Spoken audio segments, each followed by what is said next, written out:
Hey guys, how we doing and how we feeling today? I'm your host Emilio Fernandez and welcome back to the Pop and Bop podcast. Now, on this episode, we're going to talk about and review Coldplay's 10th studio album titled Moon Music, the sequel to their 2021 album, their ninth studio album, Music of the Spheres, which we actually reviewed on this podcast. Now, Coldplay needs no introduction whatsoever, so let's just get right into it. Okay, so this album is primarily a pop rock album. And okay, moving on to the singles, we had two singles pre release, which were Feels Like I'm Falling in Love and We Pray featuring Lil Sims, Burna Boy, Eliana, and Tini. And post album release, we had the third single, which was All My Love. Now, onto the album itself. So, the album is 10 songs and it's 44 minutes long. So, I would say it's your standard listening session length. Now, starting with the first track, we have Moon Music featuring John Hopkins. The first of my highlights on the album. This is a strong opening track. The instrumentation here is breathtaking, courtesy of composer John Hopkins. I actually wasn't familiar with this composer, but as soon as I heard the song for the first time, I was like, okay, this sounds very much like it could belong in a movie. So this must be a composer because I'm not hearing any other vocals aside from Chris's vocals, which, in case you don't know, Chris Martin is the vocalist of this band. So from now on, I'm gonna say when I'm talking about like what the song is about, what each song is about. Sorry, I will say just Chris. I will not say Coldplay. I will say Chris. Just so we're clear. Okay. So I wasn't familiar with John Hopkins, but I really liked what he did here. And the listener may be captivated by this atmosphere from the get go, as I was. Now, as I was saying, this song sounds and feels very much cinematic. This song is completely worthy of being the title track as it perfectly captures the theme that is moon music. And the only unnecessary element here I have to say is the distorted vocals. But fortunately, its presence in this song is minimal. And in this song, Chris talks about feeling loneliness and how he's had to pull himself together and have more faith in the world.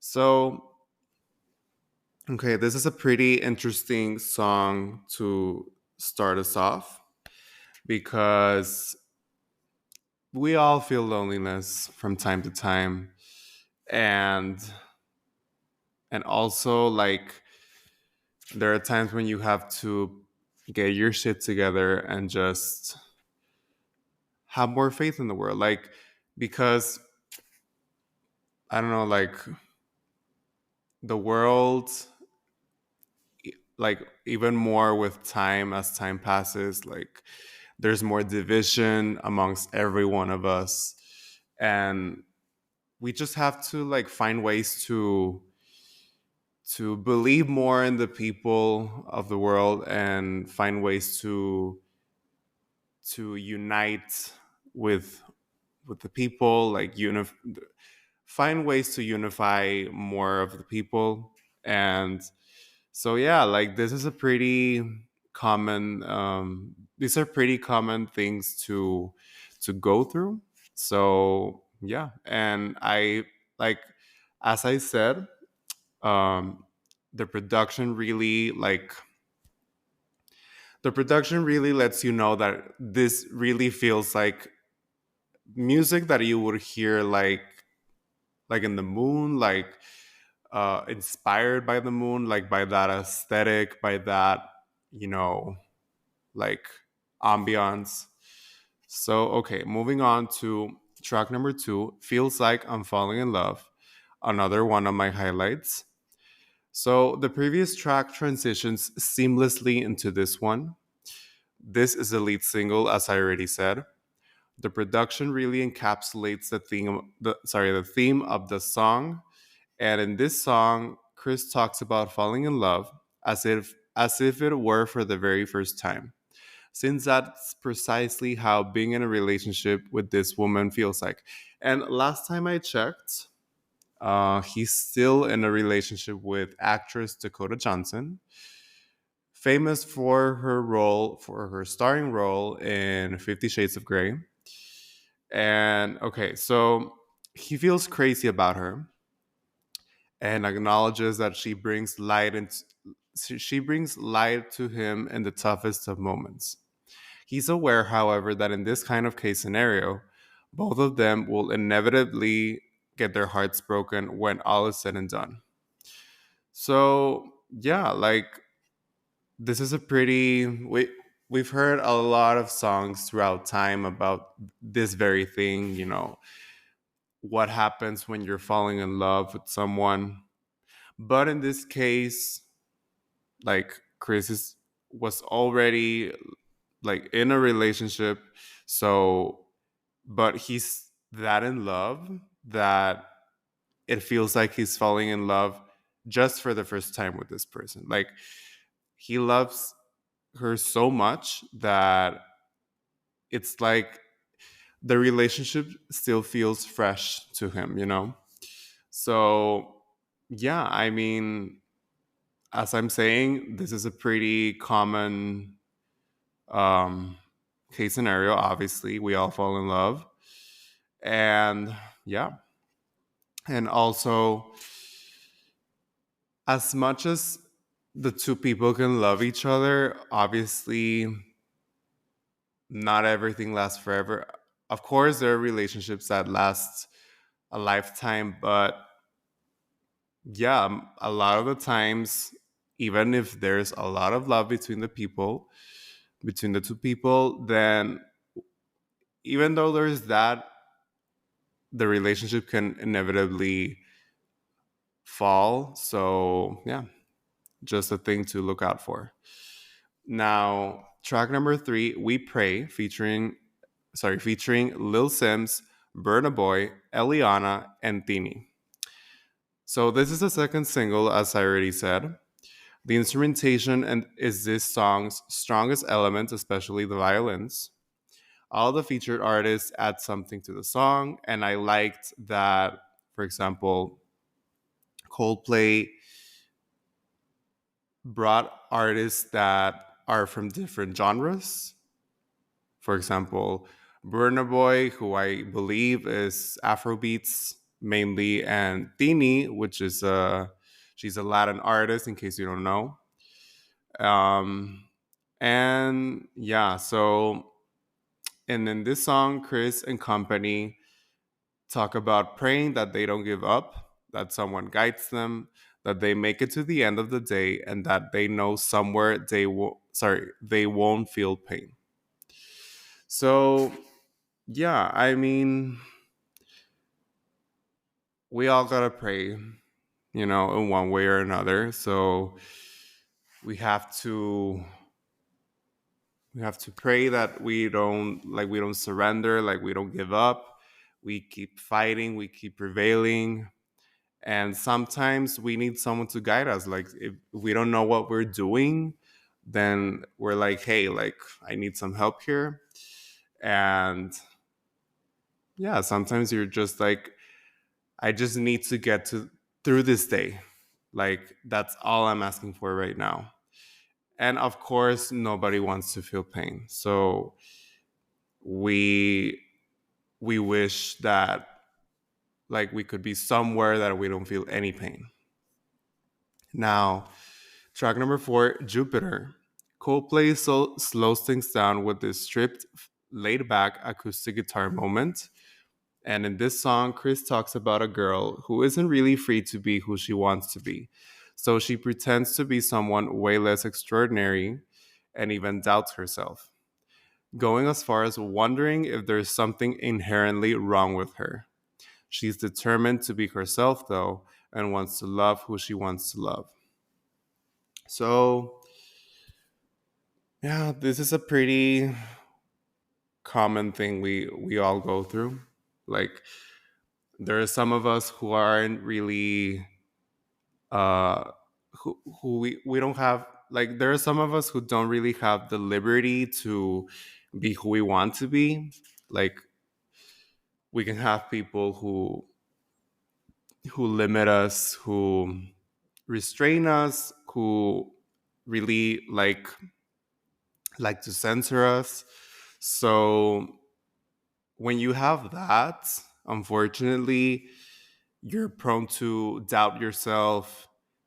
You feel like inferior, and you feel like you're like taking value away from yourself, you know? So, and that can lead you to think that there's something wrong with you. So, the important thing here is to just, easier said than done, but to just set that aside, all that aside, and be like, hey, I want to be this certain kind of person, so I'm not gonna let anyone um like stop me from being that person, like from getting there. So, and also, this girl in this song, maybe she's talking about, like,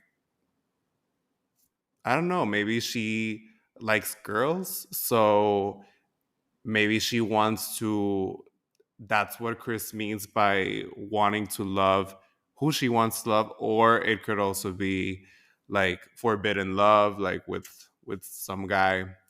But yeah. Now, track number 5, Good Feelings, featuring Ira Star. So this is arguably the strongest track on the album. The production does a superb job at really portraying the theme of the song. Ira brings her A game to this track. And in case you don't know, as with Burna Boy, Ira Star is an Afrobeats, mainly an Afrobeats artist. And in this song, Chris and Ira talk about a couple who make a vow to each other to not ever let all the good feelings they share, no matter what happens between them. Um, sorry, to not let all the good feelings they share go, no matter what happens between them. And they wholeheartedly believe that they were made for one another. So this is a pretty self-explanatory song, but nonetheless doesn't make it less interesting. So yeah, I mean, it's talking about basically a couple who who share really good they share really good things together, really good feelings, as the song is titled, and they're promising each other to not ever let those good feelings go, despite anything that may happen between them or anyone that can try to come between them. They're not gonna let all that good stuff go. And their love is so strong that they really feel like they were made for each other. Like, they were tailor made for each other. Now, track number 6, Alien Hits slash Alien Radio, I believe. Well, from what I researched, I that's what I found the song is titled, because the actual title of the song is just the rainbow emoji. So I thought it was called Rainbow, but anyways. Now, this is arguably the weakest track on the album, but it doesn't really start out that way, at least for me, because I would say like the first third of the song is decent, but the song really feels dragged out, and there's no reason for it to be over 6 minutes long. And in this song, Chris talks about feeling at peace anytime he looks at his significant other. as well as knowing that there's always light at the end of the tunnel. In this case, when it looks like the sun isn't going to shine anymore, rainbows appear in the clouds. So, yeah, I mean, the rainbow is a really pretty, like a really beautiful symbol, I would say, because for me, at least, it represents like, hope and optimism and stuff of the sort. So it's a really positive symbol, obviously. And in the case of this song, this is also a love song, which is a pretty common thread in this album because Chris is talking about, he really feels bliss when he looks at his significant other, and he knows that that the dark times come to an end and the good times come afterward. So even though it looks like the sun is going away, uh, and it appears that just like clouds are going to take over and it's going to rain and stuff like that, rainbows appear. So when a rainbow appears, it really is a good sign that good things are happening. Now, track number 7, IAAM, or I Am a Mountain. The instrumentation here is strong. For example, the drums. And in this song, Chris talks about having dealt through a lot of pain, yet being certain that he will pull through and overcome this rough patch. He feels remorse for saying certain things to someone he loves while he was going through this, and makes it clear that it was him not liking himself during that time that made him act that way, and that his love for that person will remain no matter what happens. So, yeah, I mean, we all go through pain, some more than others, but the important thing here is to know that you can overcome anything and remain positive. So,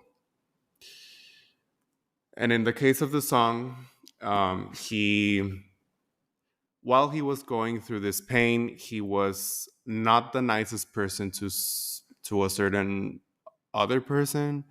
So now that he feels better, he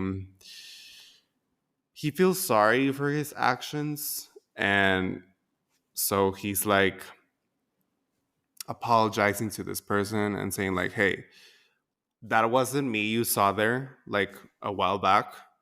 That was like a version of me that was going through some shit and that was not in the right mindset to like deal with people, like especially people who I love.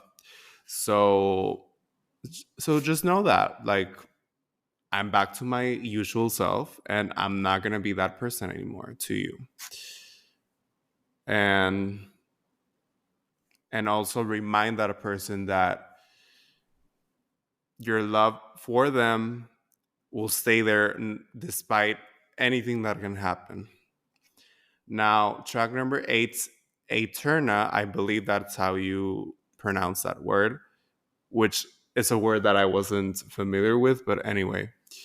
The production here is quite interesting. It sounds very electronic, but it works, you know?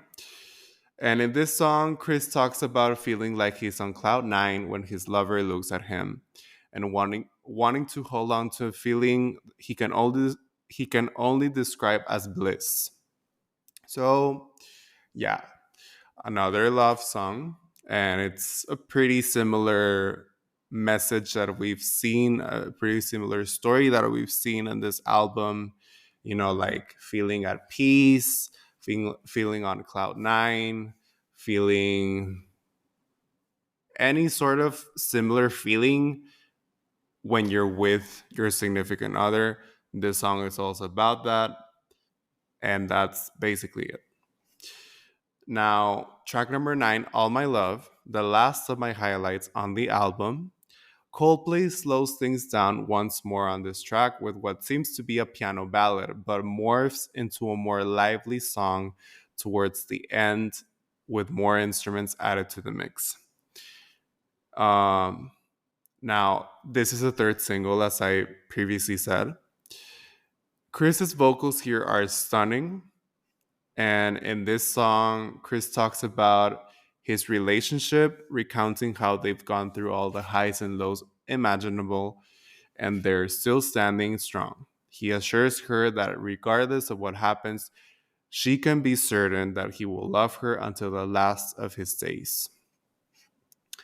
So, a really self explanatory song. It's called All My Love. And it's like, hey, I know we've gone through some stuff, some shit, you know, but also really good stuff.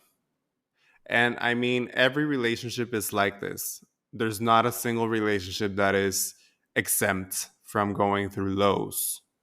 You know, that's just the way it is. But what is valuable here is when the relationship is still standing strong despite everything, despite all the lows, even the lowest lows. So it really comes down to assuring the other person, your significant other, that you will love them for a lifetime. And obviously, keeping that promise is the difficult part, but if you really commit to it and you really love that person, you can surely do that. And that brings us to the final track on the album, track number 10, One World. Unfortunately, I have to say that this is not a very strong closing track. And I really expected more from this song by the title. Like, judging by the title, One World, it really is like an interesting um concept, if you can call it that. This is the longest track on the album, and it could have been greatly reduced. The instrumentation and lyrics are what's strongest about this song. And in this song, Chris talks about how we really are one world and one people, and how at the end of the day, everything boils down to love. And he really is right, I have to say. Everything really comes down to love. Love really moves people, moves the world, makes the world go round. So, and also, like, yeah, I mean, we really are one world, one people. Like, if only everyone saw it that way, and there wasn't, as I said previously, that if only there wasn't all the division in the world and all the hate, um, all that negative stuff, but only one can wish. And okay, so that was the album. Overall, this is a solid pop rock album. Sadly, this is a slight step down from Coldplay's previous album, Music of the Spheres. As I said, I we also reviewed that album on this podcast. Both the production and instrumentation are pretty consistent, and all the featured artists contributed something special to this album. Now, when comparing this album to the rest of Coldplay's discography, do I consider this to be their best album to date? No. Hard no. Viva la Vida, or Death and All His Friends, is Coldplay's best album to date. Now, what score do I give Moon Music? I give it 3.5 out of 5 stars, which is a decent score, I would say, for this kind of album, at least. Okay, so that was my review for Moon Music by Coldplay. Before I go, make sure to follow Pop and Bop on social media for more content. It's basically Pop and Bop on all social media. And yeah, guys, this has been Pop and Bop. I'm your host, Emilio Fernandez, and I'll catch you next time when we sit down and review Halsey's fifth studio album, The Great Impersonator. Thank you so much for listening, and I'll catch you next time.